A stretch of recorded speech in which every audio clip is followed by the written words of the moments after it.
부동산 증여가 됐던 재산 상속 증여가 됐던 세금을 좀 줄이면서 현명하게 할 수 있는 방법이 있지 않을까 한번 얘기 한번 해볼까 합니다.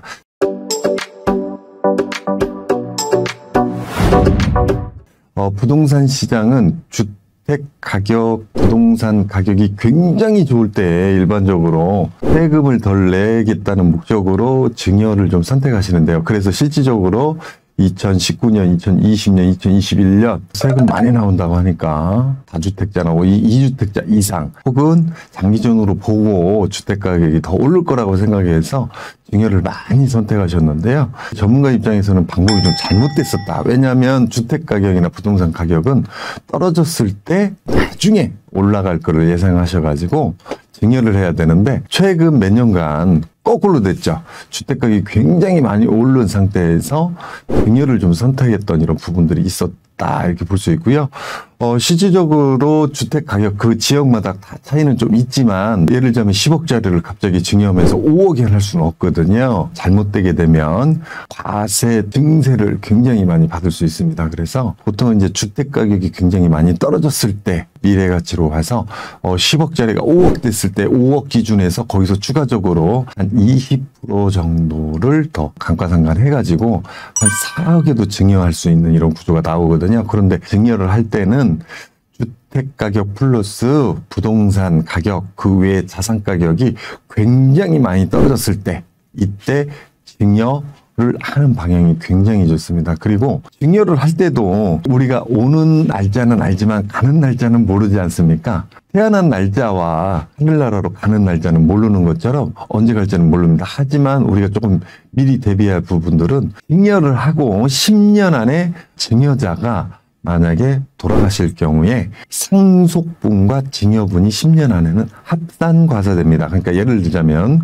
증여를 10억을 하고 10년이 채 안 된 시점에서 증여자가 돌아가신 거예요. 이런 경우에는 합산과세돼서 기존에 증여했던 증여분이 상속분으로 전환됩니다. 그래서 증여세를 냈음에도 불구하고 상속 시점에서 또 한 번 상속과세를 내야 되는 이런 구조를 이중과세가 되는 거죠. 그래서 그런 부분 좀 판단을 잘 하셔야 하기 때문에 부동산 가격이 굉장히 높을 때보다는 지금 현재 주택가격, 부동산 가격 굉장히 시장 자체가 지금 떨어지고 있지 않습니까? 이런 시점에 증여 부분을 좀 생각을 하셔가지고 미리 10년 전부터 꾸준히 좀 증여 방향을 좀 생각해 놓으시면 앞날 우리가 대비하는 이런 차원도 되고 앞날 우리가 알 수 없기 때문에 갑자기 어떤 상속 상황이 나왔을 때 기존에 증여됐던 부분 플러스 상속 부분에 대한 합산과세가 되지 않는다 이렇게 볼 수 있어요. 그래서 우리가 그 부분 꼭 생각하셔야 되고요.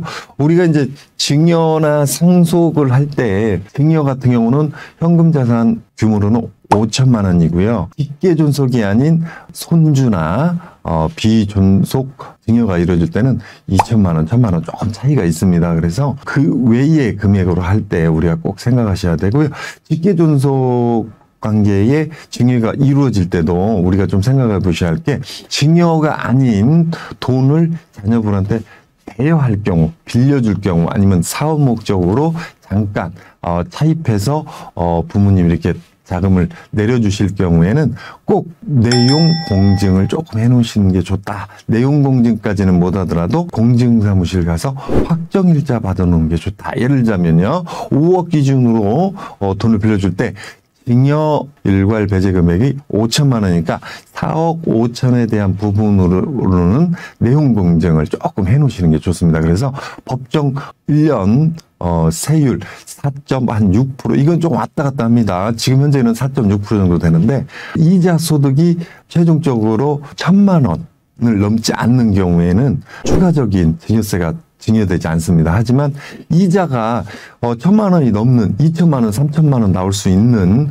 이런 증여 금액이 이루어지는데도 불구하고 이자 소득을 또 발생을 안 해놓게 되면요, 나중에 이자까지 계산을 해가지고 증여세 혹은 상속세에 계산 들어갈 수 있다 이런 부분이 있으니까 예를 들자면 5억을 빌려주는데 이자 기준으로 4%를 잡았다. 그러면 2천만 원 정도 되지 않습니까? 근데 그걸 2년간 빌려줬다. 그래서 원금을 나중에 받았다라고 하더라도 실질적으로 2년이면 2천만 원씩 4천만 원에 이자가 발생되는데 실제로 받은 이자는 한 1,000만 원 정도 안 된다. 그러면 3천만 원에 대한 또 증여세 나중에 10년 안에 또 상속이 이루어질 경우에는 상속세까지 낼 수 있는 이런 부분이 있기 때문에요. 미리미리 그런 부분들은 이자 발생을 해서 돈을 빌려주는 부모님들이 이자를 받아서 소득세를 좀 내는 이런 구조를 좀 만들어 놓으면 이중과세가 없다 이렇게 보여지고요. 보통 이제 60세 정도 나이가 되면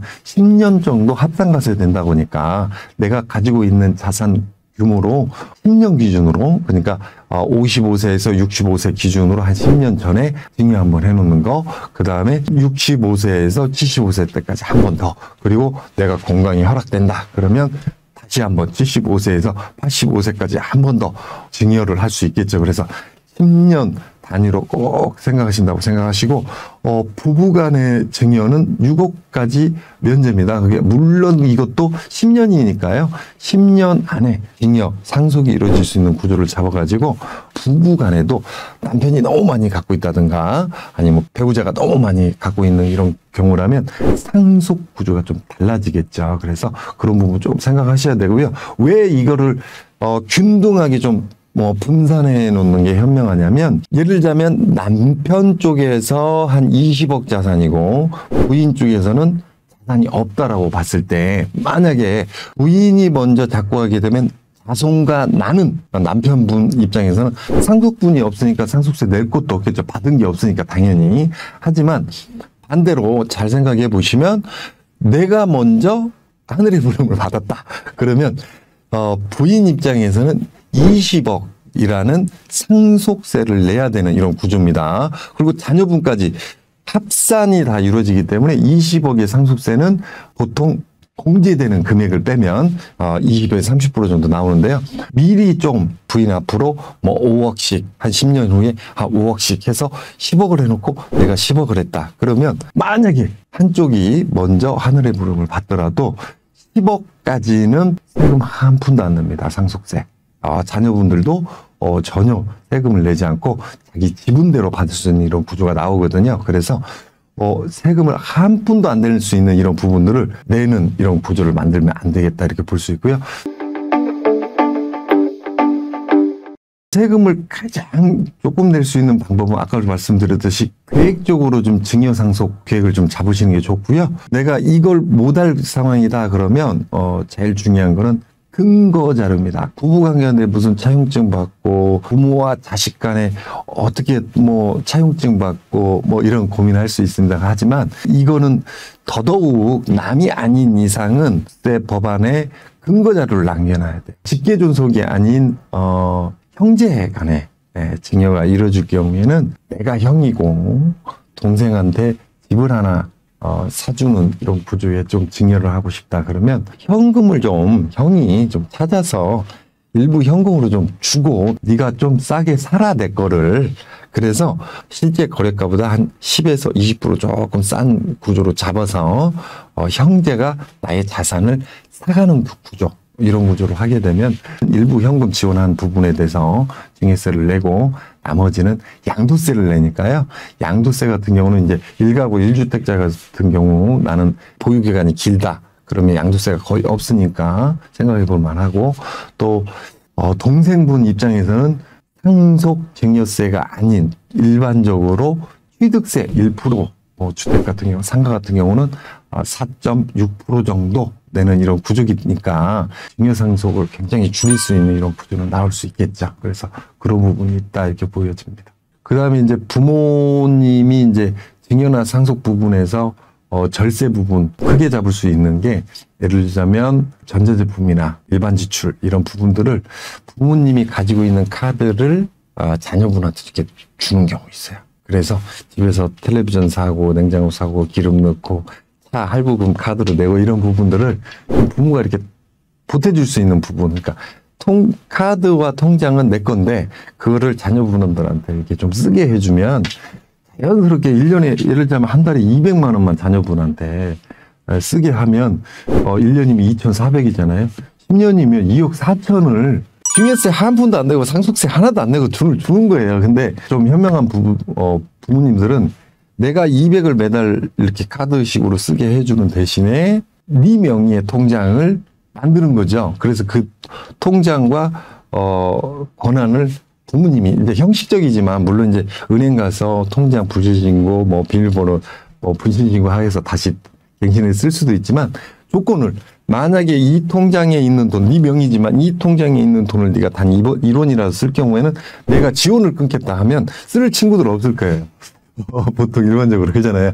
그래서 달달에 한 200 정도 지금부터 그러니까 만 26세에서 27세 정도 자녀분들이 되면 그때부터는 매달 부모님들이 허리띠 졸라매는 거 다른 거 졸라매지 말고 그때 한 100만 원이 됐던 50만 원이 됐던 적으면 50만 원이 됐던 많으면 뭐 300만 원, 400만 원 정도 매달 자녀분들이 쓸 수 있는 이런 구조 카드를 내준다든가 아니면 현금 지원을 좀 해준다든가 그래서 현금 지원을 하면 그걸 다시 네 편에서 현금을 받아서 그 자녀분 통장에다 따박따박 모아놓는 이런 구조 그러면 자연스럽게 증여와 상속세를 안 내고 좀 넘어갈 수 있는 구조가 있죠.